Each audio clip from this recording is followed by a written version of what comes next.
Said. Thank you. Yesterday, the Israeli Prime Minister called for a crackdown on pro-Palestinian protesters in the United States of America.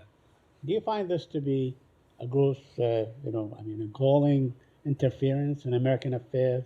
I mean, especially from a leader of a country that had just received $26 billion of American taxpayer money. Do you find that to be annoying or in any way, interfering in the affairs of the American public and exercising their right to demonstrate? Well, Said, I will leave it to the Prime Minister's office to offer any clarification on his comments, but I don't believe he called for a crackdown. What's happening on America's college campuses is horrific. Anti-Semitic mobs have taken over leading universities. They call for the annihilation of Israel. They attack Jewish students. They attack Jewish faculty.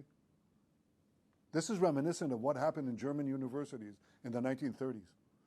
It's unconscionable. It has to be stopped. It has to be condemned, and condemned unequivocally. But that's not what happened. The response of several university presidents was shameful. Now, fortunately, state, local, federal officials, many of them have responded differently, but there has to be more. More has to be done. It has to be done not only because they attack Israel, that's bad enough. Not only because they want to kill Jews wherever they are, that's bad enough. It's also, when you listen to them, it's also because they say not only death to Israel, death to the Jews, but death to America. Let me just he literally say, called though, for a crackdown. that He literally called for a crackdown. let's be real about the facts, Said, which is that in the aftermath of October 7th, we are very much seeing a surge in anti-Semitism across the world. And its tragedy demands action. Right.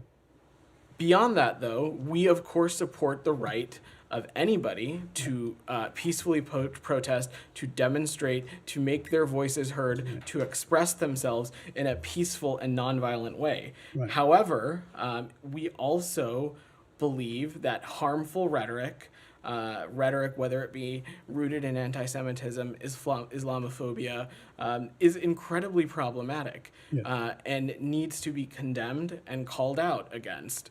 But beyond that, as it relates to the individual policies that are being pursued in dealing with these demonstrations on individual college campuses, I would defer to the local jurisdictions to speak to that. I understand everything that you said, but I'm asking you, there's a foreign leader who's saying that American law enforcement, including the National Guard, ought to crack down on Americans exercising their First Amendment right to free speech. I'm asking you on this particular issue, not on October 7th, not on all this that happened. I'm asking you, do you find this to be appalling by a foreign leader and direct interference in the way Americans conduct themselves? A leader can call on whatever they'd like, Said, but it's no one is naive to the fact that utilization of the National Guard is ultimately a decision up to individual governors. I understand. And so beyond that, the Prime Minister is welcome to make whatever comments he'd like. When it comes to what is happening in this country, we're going to remain focused on that, and specifically on some of the spread of anti-Semitism that we're seeing. This is something that this president takes incredibly seriously, and that's why he has implemented the first ever national strategy to combat anti-Semitism.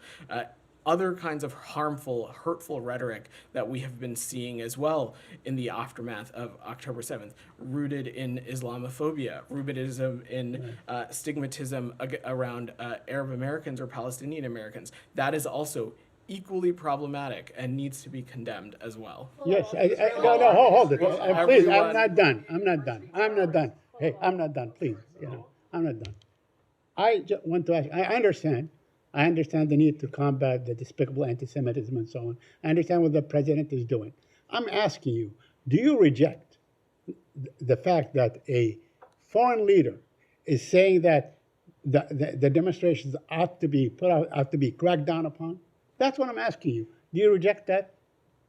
So, I mean, do you reject people? You reject the U.S. government cracking down on peaceful demonstrators, correct?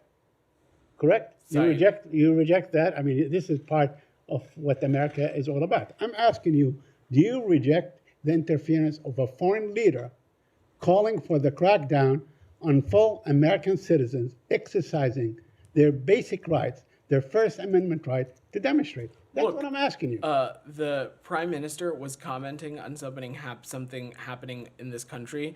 I will say I'm not over the asking the course Prime of this, Minister. I'm asking you. You are here representing the government of the United States of America. I'm asking you, you as an officer of this government, of this administration, do you reject the interference of a foreign leader saying that you must crack down on Americans exercising their right to demonstrate? It's a very simple question. I wouldn't equate that to interfering, Saeed. It is someone saying something. Ultimately, anybody who has a modicum of basic understanding of how the National Guard and how local law enforcement works, that ultimately, and so we're talking about the National Guard, that is a decision up to individual governments. Just like you all ask me about things that are happening in countries around the world. Right. You ask the secretary, you ask the president about events that are happening in countries around the world. We're seeing leaders from around the world offer their comments on things that are happening in the United States. But when it comes to the actioning on those items, there are procedures in place. Ultimately, these individual campuses can speak to what safety protocols that they have in place to ensure that students, faculty, and others are kept safe. What I'm saying in a broad sense is that rhetoric that is rooted in anti-Semitism, rhetoric that is rooted in Islamophobia, rhetoric that is rooted in targeting individuals for just who they are, is unacceptable. And we have seen that in some of these demonstrations. There is no doubting that fact either, Saeed. So now I've taken a couple of questions on this. We've got a bunch of colleagues. I have a couple more questions, but I have one last comment. Don't you feel offended by the fact that a foreign leader is trying to fan the flames against Palestinian Americans in this country? That's exactly what he's doing. You don't feel offended by that? Saeed, that is not how I would interpret the Prime Minister's comments, and I defer you to his office to offer any clarification on what. Willie, go ahead. Thanks so much. Appreciate it. Back to the protests. Is there, just a few blocks away from here, right? The consequences of what happens in this building, of U.S. foreign policy, are being played out on the campus of George Washington University. Is there a sense within this department that there is, some people are, and this might be perhaps too far reach, but this is a Vietnam moment among this younger generation of Americans directly related to U.S. foreign policy. Is there any kind of influence that's happening on these streets? Are their voices reaching the secretary? Are they reaching people here inside this building? Absolutely. When it comes to the voices within this workforce who may have dissenting or differing points of view, the secretary is interested in that kind of feedback. He's interested in their points of view. And I will just say that since October 7th, this department has engaged in a number of different ways with the various components of our workforce, with various components of our employee groups, for those who may be in the foreign service or civil service, including those who might be appointees. We have prioritized not just engaging with these various subsectors of our workforce, but also unlocking and showcasing and prioritizing resources that might be available for these various, for our workforce to help cope with and deal with what we all know and find to be a very deeply troubling and challenging time in the world. As it relates to what is happening on college campuses, of course, we see what's happening there too. But we're also not naive to the fact that when it comes to any of the foreign policy that we pursue, 100% of the population is not going to agree with what we're trying to accomplish. But we are clear-eyed in the fact that what we're trying to pursue is in the best interest for the American people, and it is in the best interest of the national security of the American people. The things that we're talking about, the defeat of Hamas, a two-state solution, increased humanitarian aid, further regional peace and stability when it comes to the Middle East, all of these things are in the interest of the American people. And we are continuing to pursue those lines of efforts. That is why the Secretary has been going back and forth between the region, meeting with partners in other parts of the world to talk about these very challenging issues and how we are going to work collectively to find a solution. That's what all of this is about.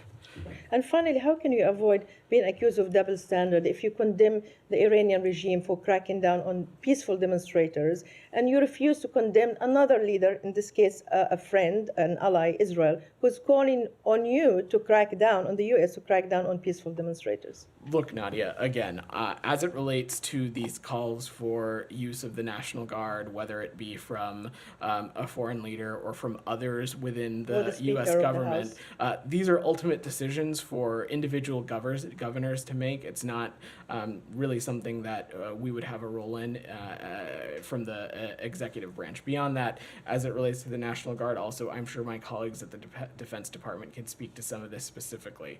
I will also say that there is not any moral equivalency, Nadia, between what we see the Iranian regime do.